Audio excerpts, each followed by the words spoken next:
baca saat ini, terimalah Yesus Kristus sebagai Tuhan dan Juru Selamat pribadi. Dan percayalah bahwa Yesus Kristus itu adalah Allah yang menjelma menjadi manusia, telah menjadi manusia dengan maksud dan tujuan untuk menebus kita, dan Dia telah mati di salib untuk menebus segala dosa kita dan menyelamatkan kita. Dan pada hari yang ketika kita harus percaya, Dia telah bangkit dari antara orang mati, naik ke surga dan membuktikan bahwa Dia Allah yang hidup, Dia bukan Allah yang mati, sehingga kuasa maut yang telah Dia kalahkan dan Dia bangkit.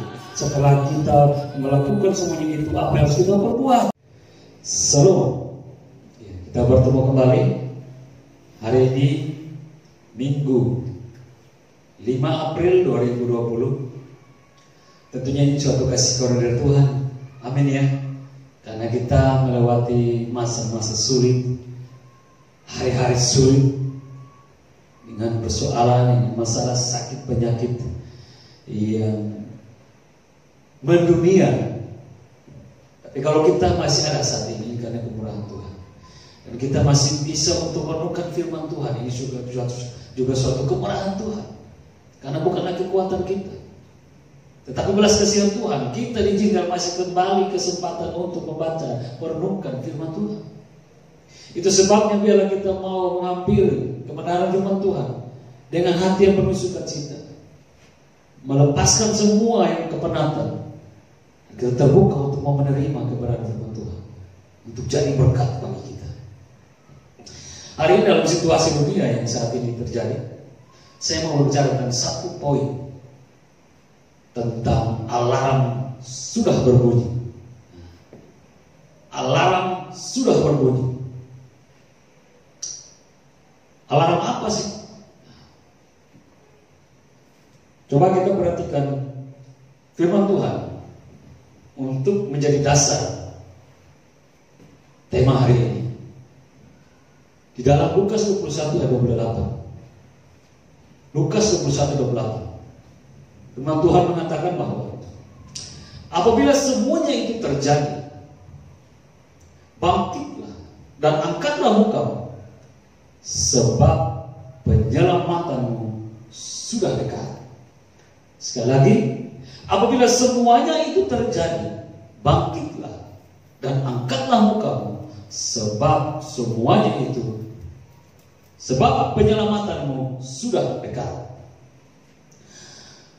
Bapak misi dalam Tuhan, melihat pada semua kejadian peristiwa-peristiwa yang menakutkan, mengkhawatirkan, yang sudah terjadi dan yang sedang atau sementara terjadi, kita bisa lihat ada gempa bumi, ada gunung meletus, ada tsunami, ada pembantaian manusia yang tidak berperi kemanusiaan yang dilakukan oleh ISIS yang baru saja mereda. Kemudian menyusul virus corona, dan kita tidak tahu besok akan terjadi apa lagi, besok bencana apa lagi yang muncul, dan kita tidak tahu.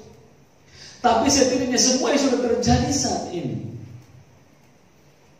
semua bencana, semua malapetaka yang terjadi saat ini, itu harusnya menjadi alarm bagi kita. Itu harusnya menjadi alarm bagi kita. Apa sih alarm itu? Kalau dalam pengertian akar katanya, alarm itu artinya tanda bahaya. Alarm itu artinya tanda bahaya, bisa melalui suara, bunyi, sinar, dan lain sebagainya. Nah, sehubungan dengan kasus mewabah saat ini, COVID-19 yang menakutkan ini kan, ada suatu berita menarik, itu lewat WhatsApp, artinya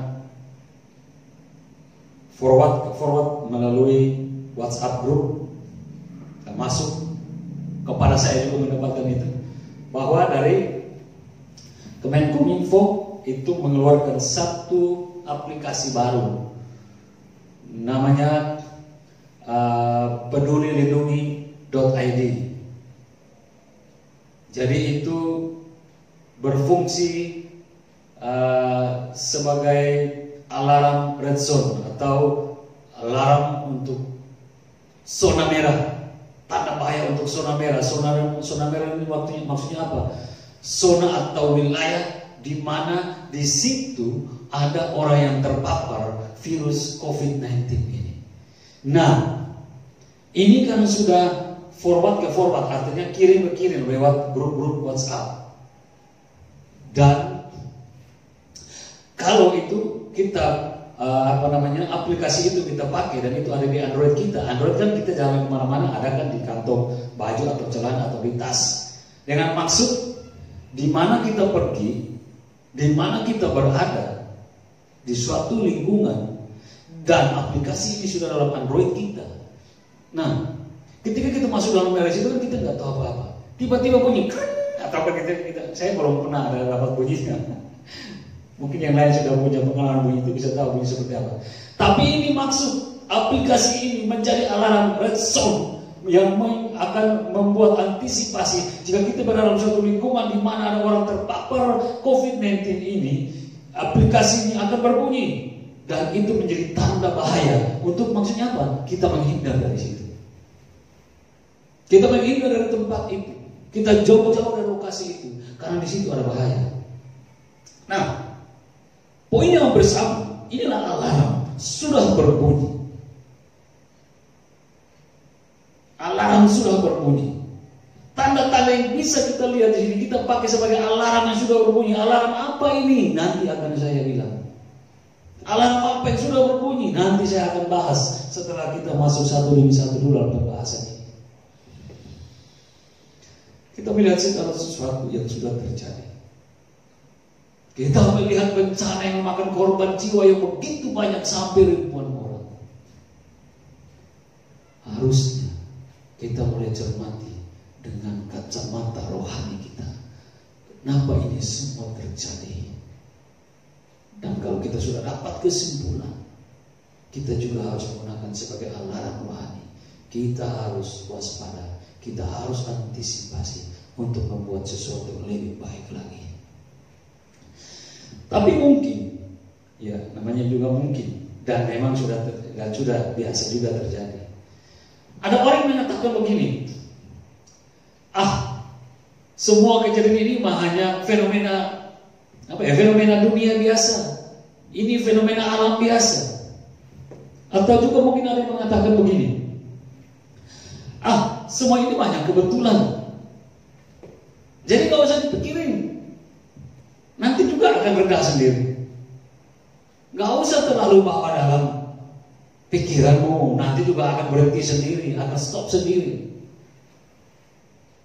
Lalu kemudian orang-orang mulai mencari kebenaran itu. Mulai membenarkan statement itu. Buka-buka Alkitab, ketemu.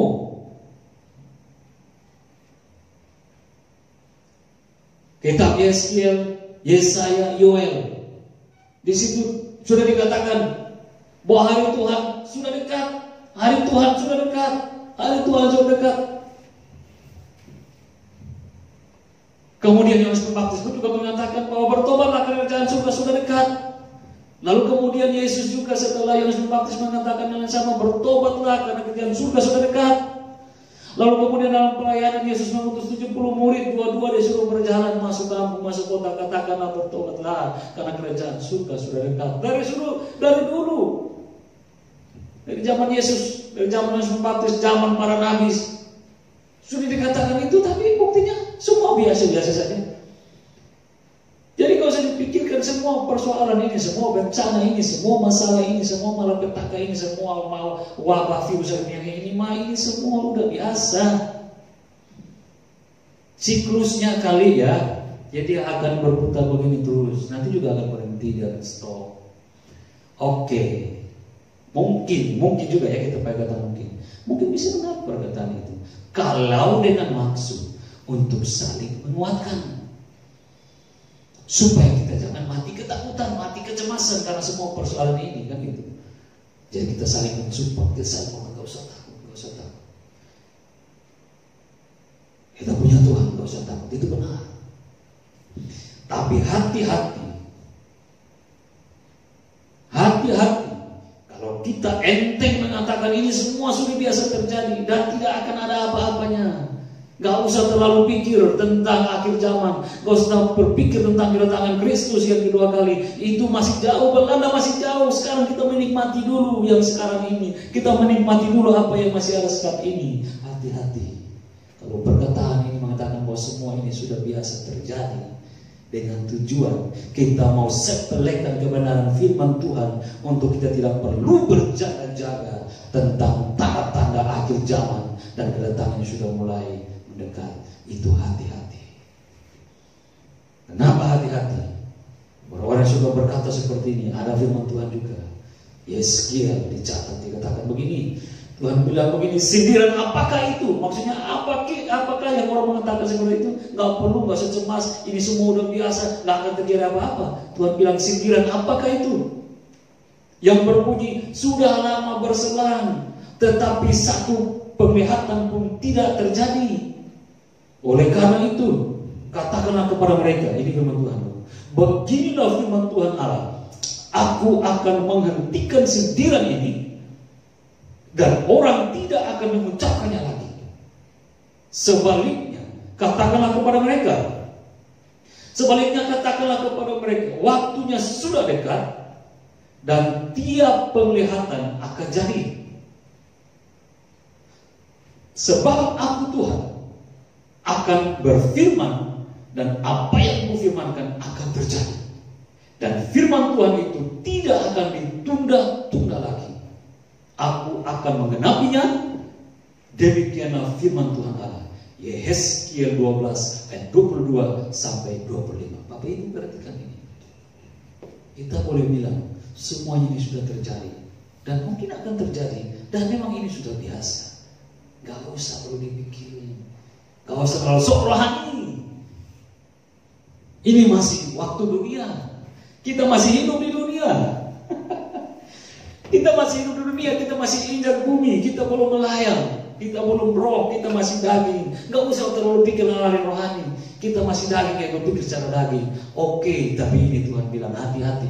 Orang yang berkata semacam ini adalah orang yang membuat sindiran kepada Tuhan, dan Tuhan akan mengatakan apa yang kukatakan benar, dan Tuhan akan membuktikan kebenaran itu. Tapi ya itu tadi kan belum terjadi sampai saat ini. Ada Tuhan belum datang. Kerjaan surga belum terjadi saat ini. Jadi semua masih datar-datar saja, kata orang, masih baik-baik saja. Oke lah. Kalau memang semua rasanya itu masih biasa saja. Tapi setidaknya kita harus ingat ayat ini. Kenapa semua masih datar-datar saja?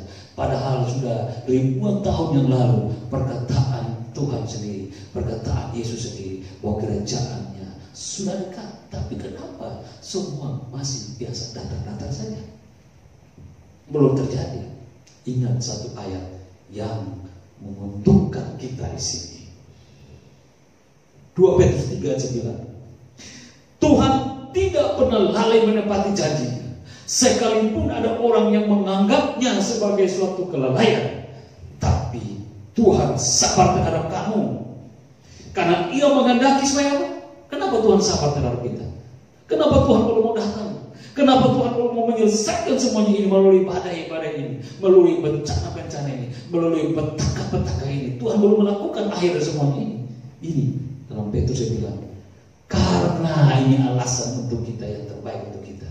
Karena Tuhan menghendaki supaya jangan ada yang binasa, melainkan supaya semua orang berbalik dan bertobat. Maksudnya apa? Tuhan belum genapi semua janjinya, supaya masih ada kesempatannya. Tuhan buka lebar-lebar.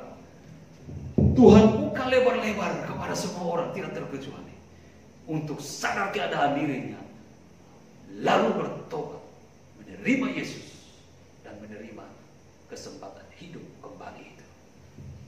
Karena jika tidak, kalau Tuhan mau pakai dengan cara kita, Tuhan kapan waktumu? Lalu Tuhan membuktikan, ini aku datang segera. Udah selesai kita. Kalau pada waktu kita datang Tuhan juga egoisnya tinggi. Lalu Tuhan bilang, ini aku datang sekarang. Gak ada kesempatan, semua binasa. Itu bilang, aku belum mau datang, aku masih tahan loh. Di sini kita bisa melihat betapa kayanya, betapa dalamnya, betapa luasnya, betapa lebarnya, betapa tinggi dan dalamnya hikmat Tuhan dan kasih Tuhan. Tiada dapat diselami oleh satu apapun di dunia ini. Allah kaya dengan hikmat, Allah kaya dengan kasih. Untuk siapa? Untuk kita. Karena itu jangan sok, jangan tinggi hati mengatakan ini semua terjadi begitu saja, lalu kita mulai enteng-enteng saja tanpa mau mempersiapkan diri. Tapi mari kita pakai semua sebagai alarm untuk kita. Alarm untuk apa? Alarm kehidupan. Bahwa alarm kehidupan. Bukankah ini tentang kematian-kematian? Iya, alarm kematian bagi mereka yang ada di luar Yesus. Tapi semua tanda kebinasaan ini, semua tanda malapetaka ini, semua tanda bencana yang terjadi saat ini merupakan alarm kehidupan sesungguhnya bagi mereka yang saat ini setia menanti di dalam Yesus. Orang yang di dalam Yesus, semua bencana yang terjadi ini akan menjadi alarm kehidupan baginya. Karena yang kita baca tadi dalam Lukas 21 ayat 28, apabila semuanya itu terjadi, bangkitlah, angkatlah mukamu, sebab penyelamatanmu sudah dekat. Bukankah ini dinanti-nanti oleh orang-orang yang percaya? Bukankah waktu-waktu ini dinanti-nantikan oleh orang-orang yang menunggu Tuhan Yesus? Di dalam bencana ini, di dalam malapetaka ini, di dalam wabah yang sementara terjadi, Tuhan bisa hadir untuk menghancurkan semuanya. Tapi orang yang menanti kepada Dia memperoleh pengharapan hidup. Amin. Bapak Ibu kasih dalam Tuhan. Tapi mari kalau kita mau bicara tentang alarm ini, alarm kehidupan ini, dan kita pakai dasar firman Tuhan dari Lukas 21:28, maka kalau kita merenungkan ini, sebaiknya jangan juga kita melupakan. Kita juga harus lihat ayat-ayat sebelumnya dan ayat-ayat sesudahnya untuk menguatkan kalimat ini. Perhatikan baik-baik. Kalimat di dalam Lukas 21 ini hebat. Tapi waktu saya merenungkannya, dalam satu kalimat ini ada 3 penggalan. Yang di situ juga saya melihat ada dari 3 penggalan ini dengan maknanya yang berbeda, tetapi menjadi suatu ikatan kebenaran yang saling mendukung untuk suatu maksud kalimat yang Tuhan kehendaki untuk kita percaya. Dalam kalimat ini ada 3 penggalan dengan makna yang berbeda, tetapi dengan suatu maksud yang sama untuk kita belajar di situ. Ada 3 hal. Pertama, karena 3 hal dari kalimat ini mengatakan bahwa apa? Apabila semuanya itu terjadi, bangkitlah dan angkatlah mukamu, sebab penyelamatanmu sudah dekat. Kalimat ini dipenggal menjadi 3. 1, di ayat 28a, di situ dikatakan bahwa apabila semuanya itu terjadi. Apa itu yang terjadi? Tadi saya bilang kalau kita membaca ayat ini, kita lihat juga ayat-ayat sebelumnya dan sesudahnya. Apa yang sudah terjadi ini bilang apabila kamu melihat semuanya itu. Ayat sebelumnya dari ayat 18 sampai 12, di situ dikatakan bahwa penyesatan akan terjadi, peperangan dahsyat terjadi, gempa bumi hebat akan terjadi, sakit penyakit yang luar biasa dahsyat menakutkan terjadi, dan sekarang sementara terjadi. Orang-orang percaya pun tidak luput dari penyiksaan. Akan diserahkan kepada pemerintah, diserahkan penjara-penjara, dihukum, disiksa, difitnah, bahkan dibunuh. Semuanya itu akan terjadi. Sudah terjadi, Bapak Ibu yang punya jawaban sendiri, kan gitu. Sudah terjadi semuanya ini, Bapak Ibu yang bisa menjawabnya. Kalau Bapak Ibu bisa menjawabnya, berarti Bapak Ibu sudah melihat, hati-hati, alarm sementara berbunyi. Itu pertama penggalan ini. Apabila semuanya itu terjadi, artinya segala sesuatu yang jahat itu, segala sesuatu menjadi bencana malapetaka itu sudah terjadi.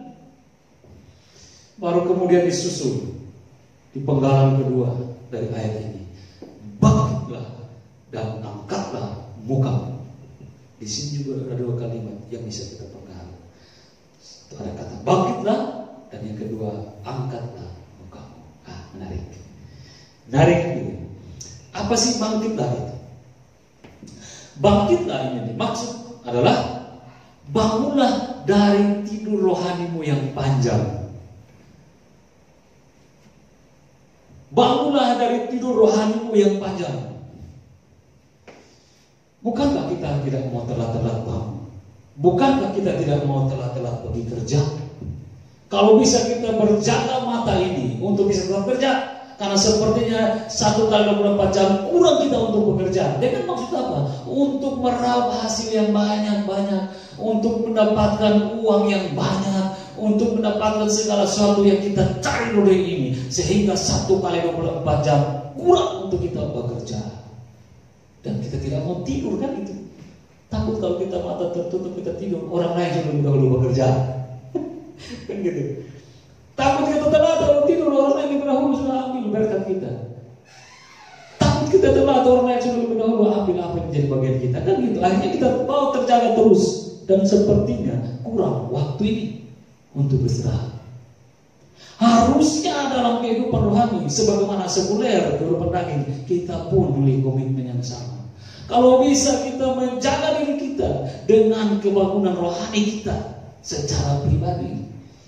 Ini dimaksudkan bangkitlah, artinya bangunlah dari tidur panjang rohani itu. Ini bukan saatnya kita tidur. Ini bukan saatnya kita santai. Ini bukan saatnya kita berleha-leha di dunia ini.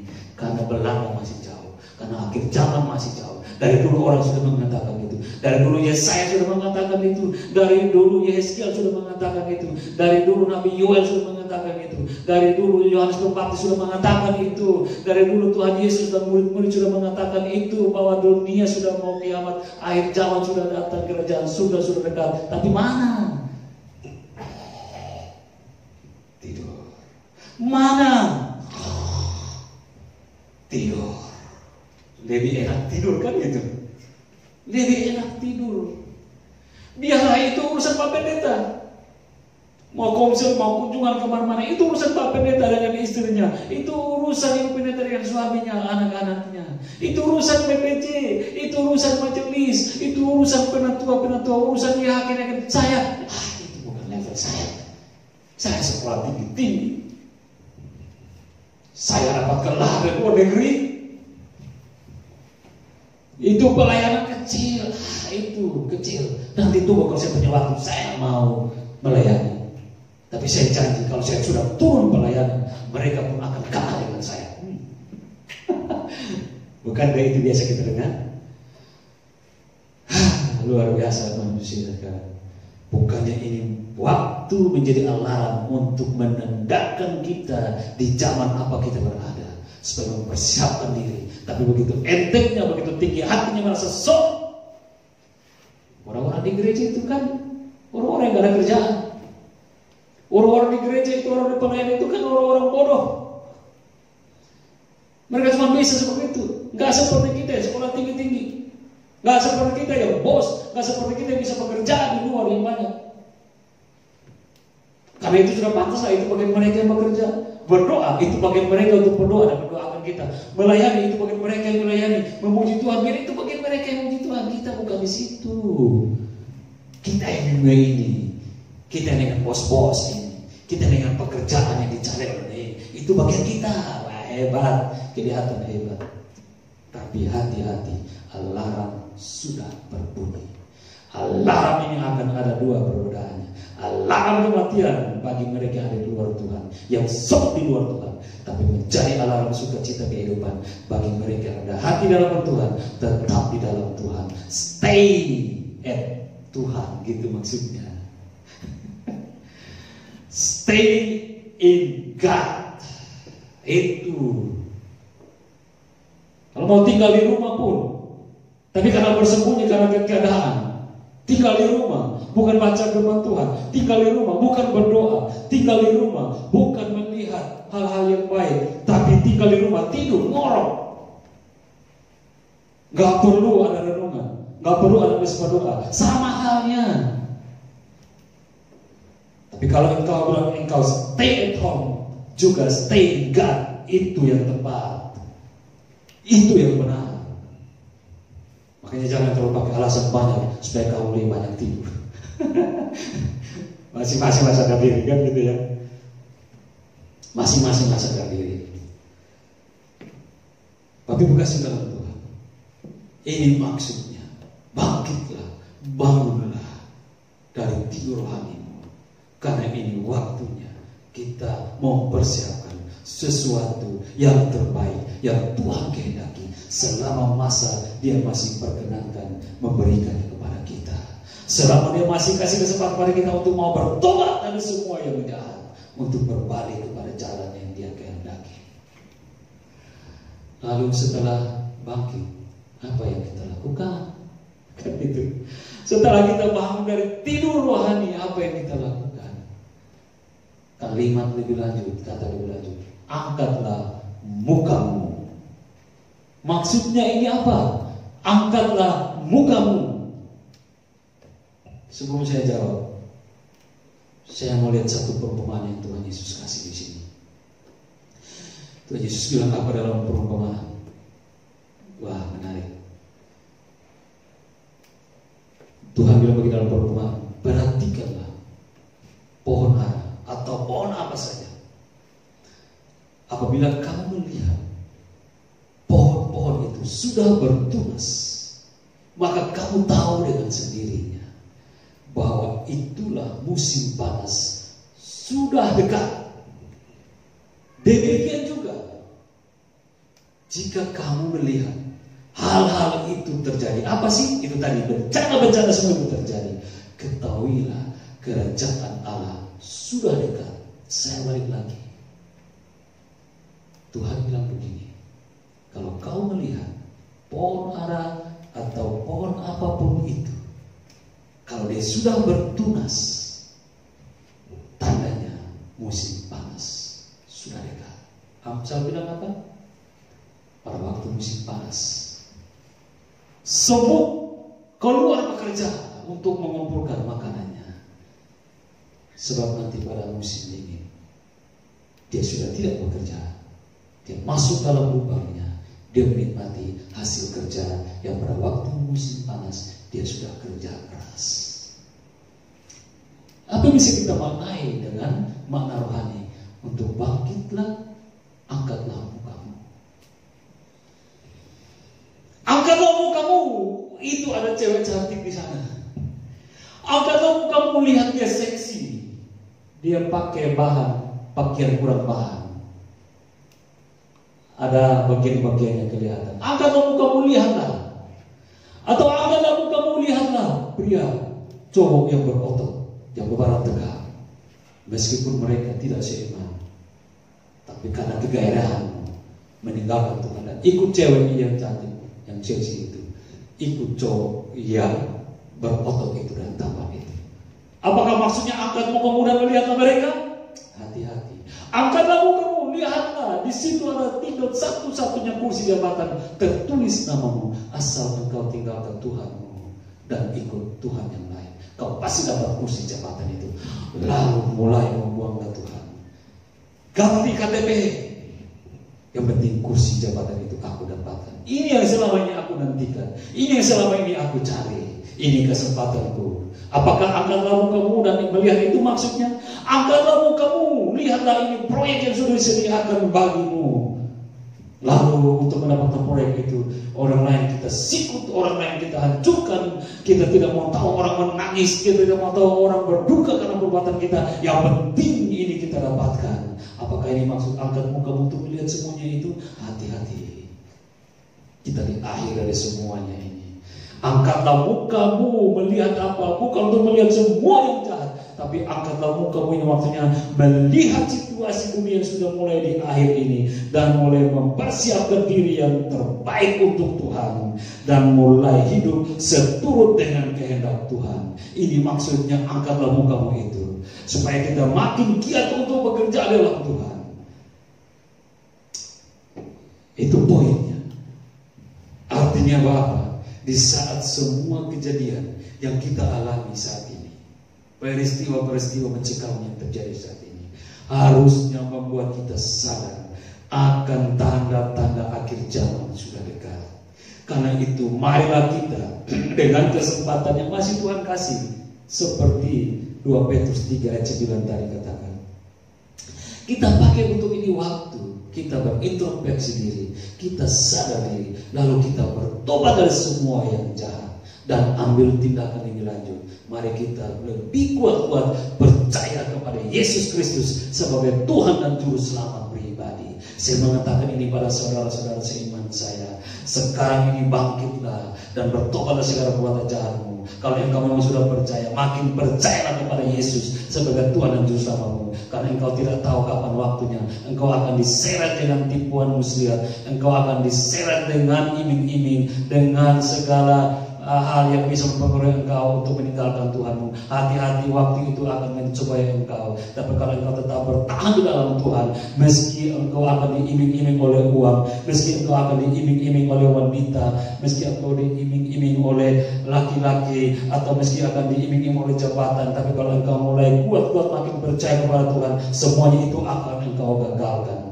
Tapi secara khusus kepada engkau, hai yang mungkin kebetulan nonton video ini dan engkau melihat saya berkhotbah pada waktu ini, kalau engkau belum percaya, engkau belum menerima Yesus, saya katakan siapapun engkau, terimalah Yesus Kristus, terimalah Isa Al-Masih sebagai satu-satunya pribadi yang memiliki hidup. Dialah Allah yang memiliki kehidupan ini, dan dialah Allah dari segala sesuatu. Kalau engkau masih punya kesempatan saat ini, terimalah Yesus Kristus sebagai Tuhan dan Juru Selamat pribadi, dan percayalah bahwa Yesus Kristus itu adalah Allah yang menjelma menjadi manusia, telah menjadi manusia dengan maksud dan tujuan untuk menebus kita, dan Dia telah mati di salib untuk menebus segala dosa kita dan menyelamatkan kita. Tapi pada hari yang ketiga kita harus percaya Dia telah bangkit dari antara orang mati, naik ke surga, dan membuktikan bahwa Dia Allah yang hidup, Dia bukan Allah yang mati, sehingga kuasa maut pun telah Dia kalahkan dan Dia bangkit. Setelah kita melakukan semuanya itu, apa yang harus kita perbuat? Makin giatlah kita di dalam Tuhan, makin giatlah kita berdoa, makin giatlah kita beribadah. Itu urusan istri-istri saya, itu urusan orang-orang yang lain, itu urusan orang-orang yang kurang kerjaan, itu urusan orang-orang yang tidak berpendidikan. Biarlah mereka berdoa, biarlah mereka beribadah, biar mereka melayani. Itu bukan saya. Tapi ingat, berdoa, beribadah, melayani itu untuk kita semua.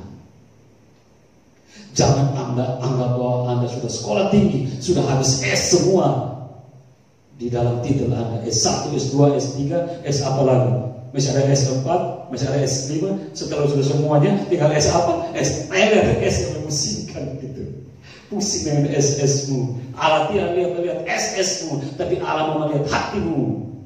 Kalau engkau rendah hati, engkau tunduk di bawah otoritasnya, engkau mempersiapkan diri melihat semua keadaan ini, engkau bertobat dari semua yang jahat, engkau balik datang kepada Yesus, percaya kepada Dia sebagai Juru Selamatnya, dan mau setia untuk berdiri dipakai Tuhan melayani. Itu yang terbaik di saat ini, itu yang terbaik di waktu-waktu ini. Bukan engkau banyak dalih. Ini kesempatan yang Tuhan pakai, ini kesempatan yang Tuhan kasih untuk kita. Sebab apa? Sebab di ayat lebih lanjut, di ayat 29 sampai 32 itu, di ayat 32 Yesus bilang apa? Karena itu dia bilang, Yesus bilang begini, karena kerajaanku sudah dekat, kerajaan sudah dekat, langit dan bumi akan berlalu, tetapi perkataanku tidak akan berlalu. Karena itu jagalah dirimu supaya hatimu jangan syarat oleh pesta pora dan kemabukan serta kepentingan-kepentingan duniawi ini. Apa maksudnya? Jagalah hatimu. Mengapa jagalah hati kita? Amsal bilang apa? Jagalah hatimu, sebab dari situlah terpancar kehidupanmu. Dari sini, kalau dari sini perbenerahan hatimu penuh dengan kejahatan, akan timbul kejahatan. Kalau hatimu perbenerahannya kejahatan, suka nyinyir-nyinyir aja. Kalau perpendarahan hatimu sudah nyinyir-nyinyir aja, orang yang kau nyinyir sudah diam, tetapi kau nyinyir-nyinyir aja. Itu maksudnya perpendarahan hati. Perpendarahan hatimu suka gosip-gosip aja yang keluar. Perpendarahan hatimu suka maki-maki aja terus. Perpendarahan hatimu suka marah-marah aja terus. Perpendarahan hatimu suka mempersalahkan orang lain, akan yang kau lakukan mempersalahkan orang lain. Perpendarahan hatimu yang jahat akan keluarlah yang jahat. Hati-hati, jagalah hati. Dan kalau hatimu perbendaharaannya baik, akan keluar yang baik.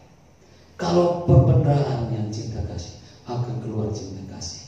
Kalau perbendaharaannya lemah lembut, akan keluar yang lemah lembut. Kalau perbendaharaannya perkataan yang benar, akan keluar perkataan yang benar dan menjadi berkat bagi orang lain.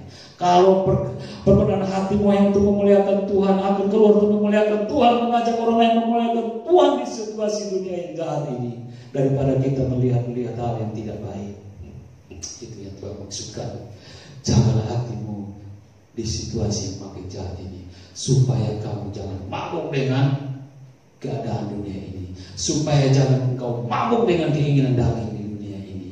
Supaya apa? Supaya hari Tuhan itu jangan menimpa kamu seperti suatu jerat. Sebab semua ini akan menimpa seluruh penduduk bumi, dan tidak akan tertahan-tahan. Oh, nanti dulu Tuhan, nanti dulu. Saya baru saja bekerja. Nanti dulu Tuhan. Saya baru saja menikah. Nanti dulu Tuhan. Saya baru sembuh dari sakit. Nanti dulu Tuhan. Saya baru beli rumah baru. Nanti dulu Tuhan. Saya baru memiliki mobil mewah. Nanti dulu, nanti dulu, nanti dulu Tuhan. Gak ada nanti-nanti lagi. Semua sudah selesai. Tuhan kasih waktu kita untuk kita pakai bertobat. Tuhan kasih waktu kita untuk mencari Dia. Tuhan kasih waktu kita untuk melayani Dia. Waktu itu kita buang-buang. Sudah tidak ada waktu lagi baru kita bilang nanti dengan apa? Nanti dengan dirimu sendiri, tapi tidak dengan Tuhan. Telat, sudah selesai.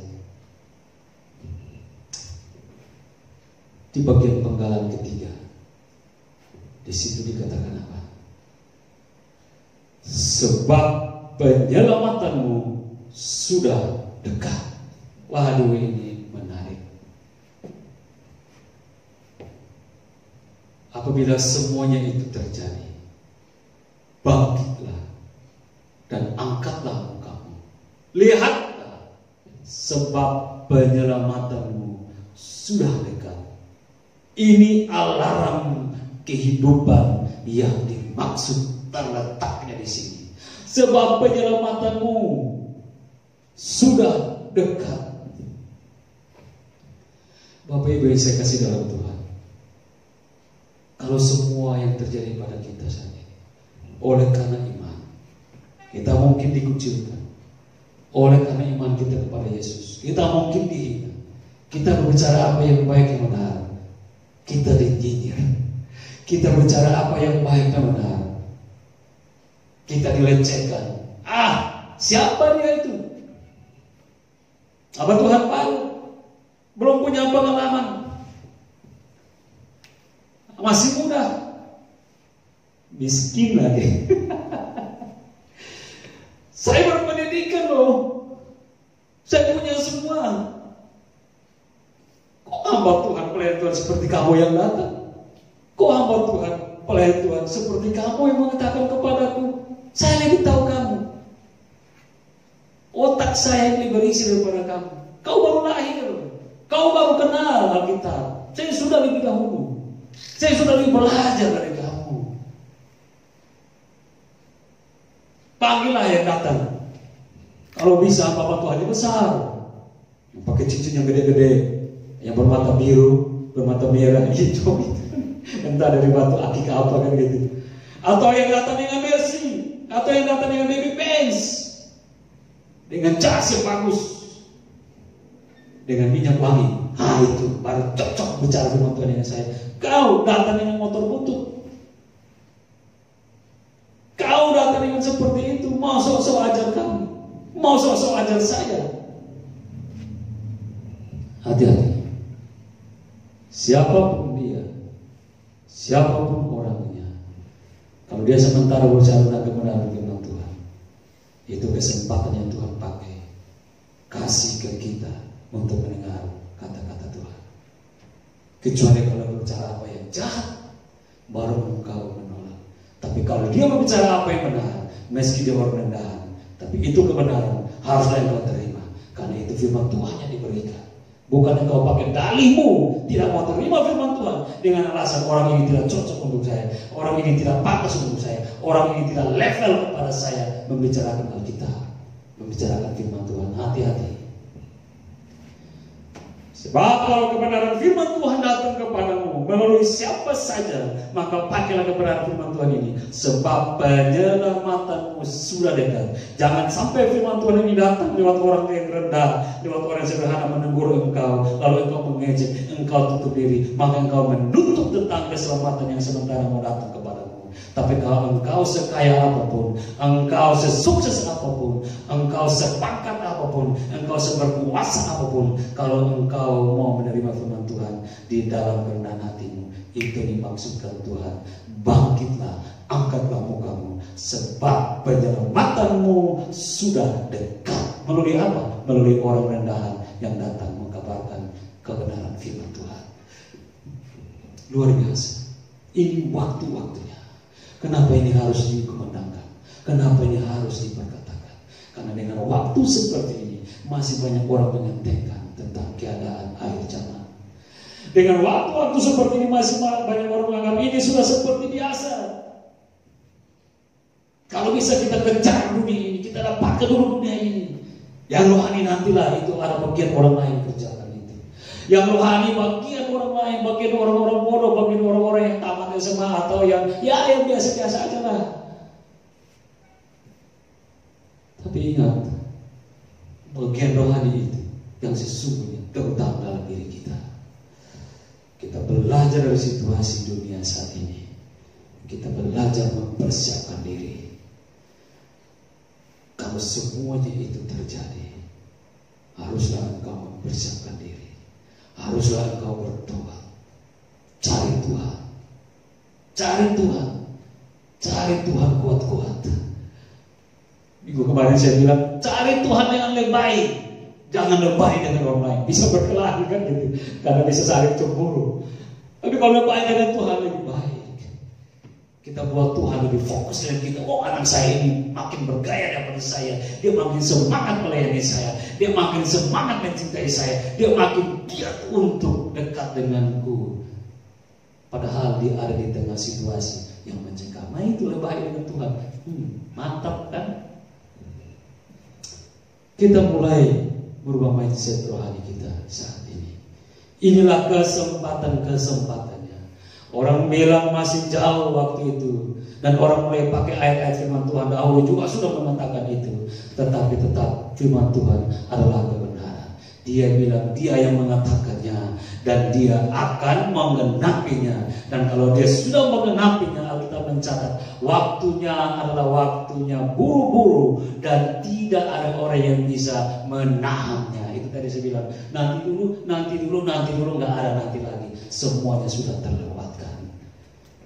Harusnya kan kita punya bijaksana untuk belajar firman Tuhan dalam keadaan seperti ini. Menarik sekali kalau kita kembali kepada perumpamaan Tuhan Yesus tentang ada apa? 10 cewek kan gitu. Di dalam 10 cewek ini ada 2 kelompok terbagi. 5 cewek yang pintar, 5 cewek bijaksana, dan ada 5 cewek yang bodoh yang tidak bijaksana. Sama-sama mereka masuk dalam kelompok 10 orang yang menanti mempelai laki-laki datang untuk pesta pernikahan malam itu. Sama-sama dalam posisi menanti loh. Perhatikan baik-baik isi perumpamaan ini. 10 gadis ini, 10 cewek ini menanti, sama-sama menanti. Tapi endingnya akan terlihat perbedaan. Semua orang boleh bilang percaya, semua orang boleh secara KTP, semua orang bilang kami Kristen, semua orang bilang kami pelayan, semua orang bilang saya cinta Tuhan, semua orang boleh mengatakan saya cinta Yesus. Betul, lidahmu mengatakannya, tapi ujungnya dari semua orang yang mengatakan itu, pasti akan terlihat perbedaannya. 10 gadis ini terlihat perbedaan pada ketika mempelai itu datang. Waktu bunyi kereruhan keramaian datang karena mempelai datang. Mempelai sudah sampai di depan mereka. 5 gadis cantik yang bijaksana dan pintar ini berdiri dengan pengharapan pasti, berdiri dengan keyakinan kokoh, dengan kebenaran, dan mereka masuk menerima mempelai itu masuk ke gedung untuk menikmati jamuan pesta bersama.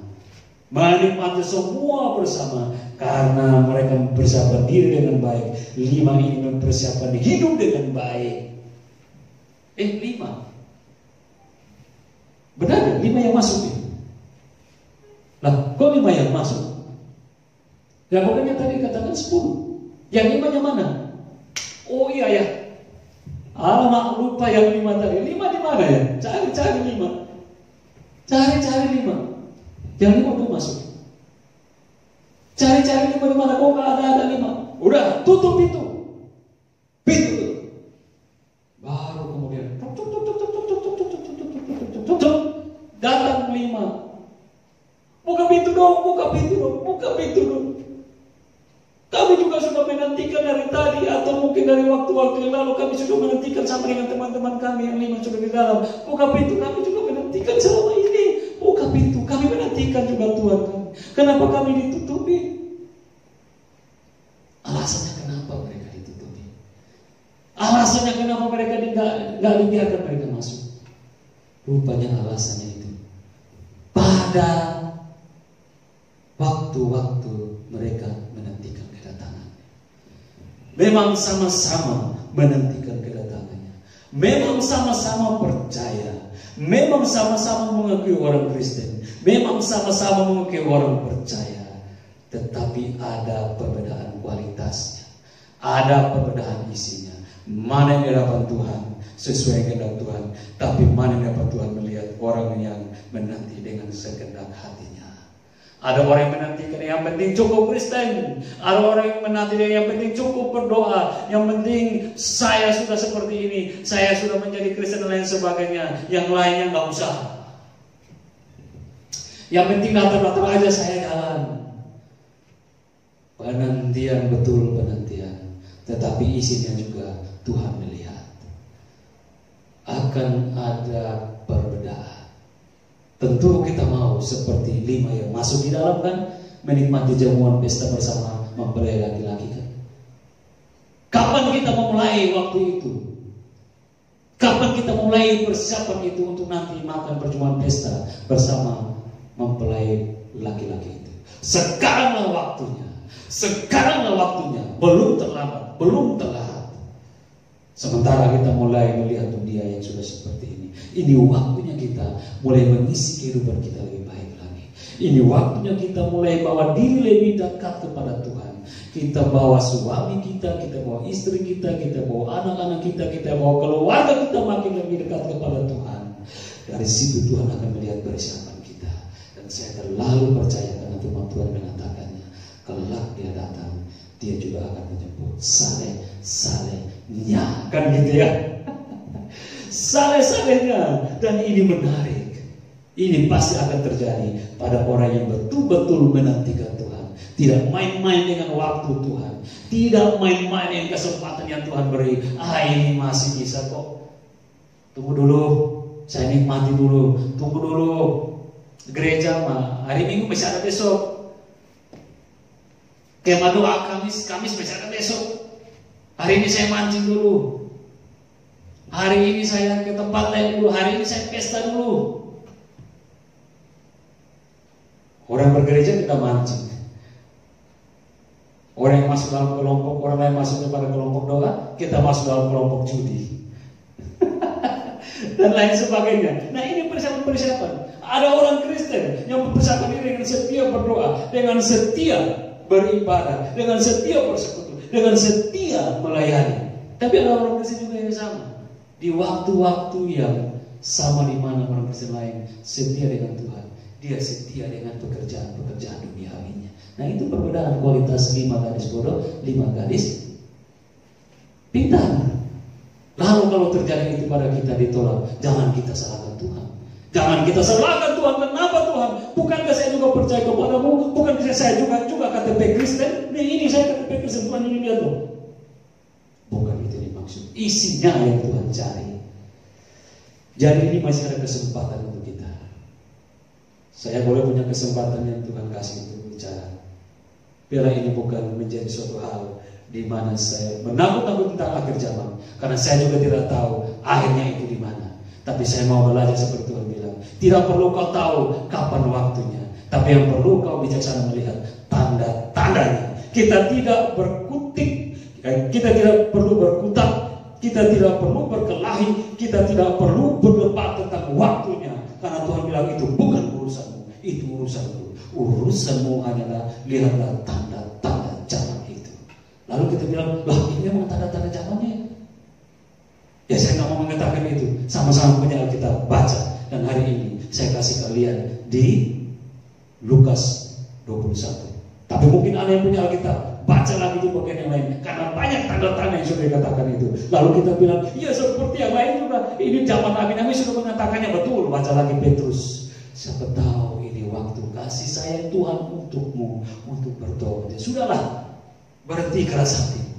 Sudahlah, berhenti kebebalanmu. Sudahlah, berhenti tinggi hatimu. Tunduklah yang bawa otoritas Tuhan. Jangan engkau menaruh andalan dan harapanmu pada kekayaan. Janganlah engkau menaruh harapan dan andalanmu pada jabatanmu. Janganlah engkau menaruh andalan dan harapanmu pada segala sesuatu yang dicari dunia ini. Tapi taruhlah andalan dan harapanmu kepada Tuhan dengan janji-janjinya. Amin ya. Akhirnya, kalau saya boleh menutup untuk bagian ini, Bapak Ibu saya kekasih dalam Tuhan, dari semua situasi ini, marilah sadar bahwa dunia sudah hampir selesai total. Persiapkanlah hidupmu dengan baik yang berkenan kepada Tuhan, supaya kelak kedatangannya kita akan ada bersama-sama dengan Dia. Amin. Amin. Kiranya Tuhan Yesus memberkati kita. Amin.